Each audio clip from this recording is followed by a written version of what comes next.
The Wicked Will Rise, Chapter 11. I smiled to myself and glanced at Ozma out of the corner of my eye. Through the darkness, I could see that she was looking at me, too. We were alone again. We stood there for a minute, catching our breath together. Somehow I knew that she had heard everything Lulu had said. Somehow I could tell that it mattered, too. That in some small way, Ozma was different now that she had been yesterday. I put my knife away and cast a flame again to light the dark. "Are you okay?" I asked, not necessarily because I thought Ozma would answer me, but only because it seemed important to say. But she did answer. "No, thank you," she said. I got the gist. She didn't want to talk about it. She started walking again. This time she moved forward in a straight line, a straight, undeviating line, carelessly pushing aside anything in her way. I followed after her, and then she started running, throwing herself through the brush. I ran too. After all my training with the Order, I'm in pretty decent shape. When you've spent several months of your life in a 24-hour training to be a witch assassin, it's hard not to be. I don't tire out easily, but now after a few minutes of trying to keep up with Ozma, my feet flying over everything in my way, I was struggling. Ozma, meanwhile, seemed to have totally forgotten about me and was getting farther and farther ahead, her white dress streaming behind her. She was going so fast that I was starting to lose sight of her. I couldn't let her get away. I was panting and sweating, and my legs felt like they could give out on me from under me at any second. I wanted to stop and catch my breath, but I couldn't. I didn't have a choice except to dig deep. So I dug deep. I pushed past the pain and exhaustion, just kept my legs moving as fast as I possibly could, and then faster. I wasn't even trying to use magic. It just sort of happened. My body began to course with a tingling, now familiar warmth, and the trees were blurring by faster and faster until it was like they weren't even there at all. The only thing that stayed in focus was Ozma ahead of me, the bright red flowers that she always wore at her temples glowing in the dark and leaving a smudgy crimson streak in her wake. We ran, and everything melted away. The pain in my legs, the ache in my chest, home and Oz, and the rest of the world. Even the sadness and loneliness that had been with me for as long as I remembered. Not just since I've come to Oz, but before that, too. For most of my life, it was just gone. All that was left was the wind on my face and in my hair, my feet thumping in the dirt, the magic rippling through my veins. I felt more like an animal than a person, like a dog chasing a ball that had been tossed out into the field, or a wild horse that runs for no reason at all except because it can. I understood why Ozma had started running in the first place. Because it was a relief. I had no idea how far we ran, but when I finally broke through the trees, I stopped. The sun was rising on the horizon, peeking up over a hazy, faraway mountain range. I was standing at the edge of a purple field, and Ozma was alone in the middle of it, her arms across her chest, staring at the sky. We had made it out of the woods. I didn't care that it was technically morning, or that there might be people nearby. Lulu had told me that the handkerchief she'd given me would protect us while we rested, and rest was exactly what I needed. I tossed it on the grass in front of me, just like she told me to do, and watched to see what would happen.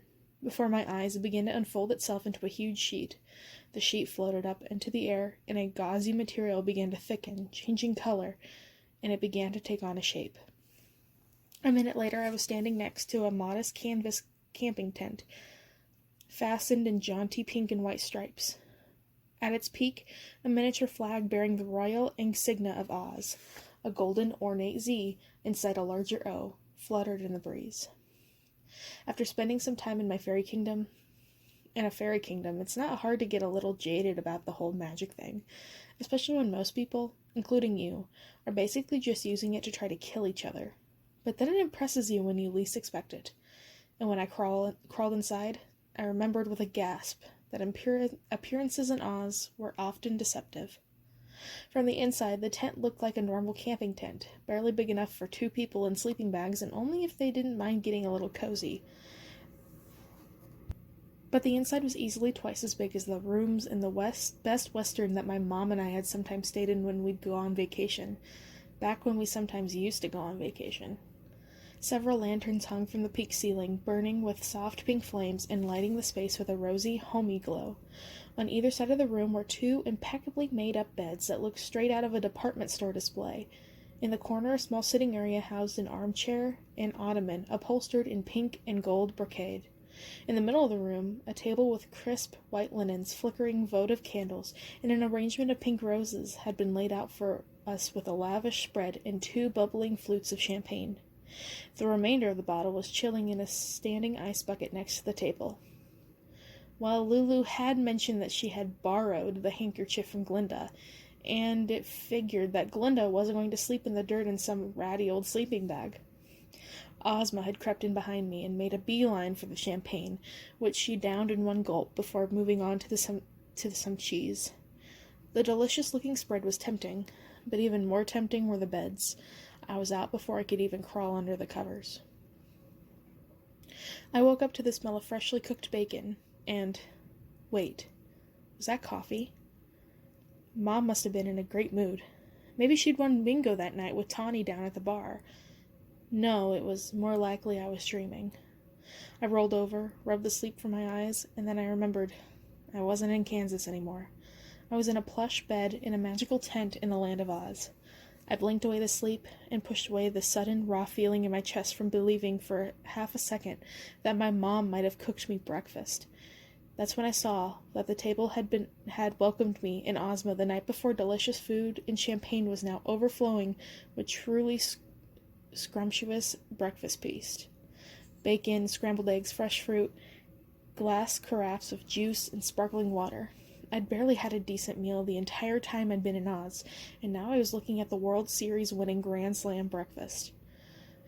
I had seen a lot of incredible things in Oz, but this took the coffee cake. My mouth dropped open. Just as I was about to jump from the bed to pig out, I saw a small movement out of the corner of my eye. In the tent sitting area, I turned, expecting to see Ozma, already awake and wandering around the way she always did. It wasn't Ozma. Instead, sitting in the armchair was none other than Dorothy's co-conspirator and right-hand woman, Glinda the Good.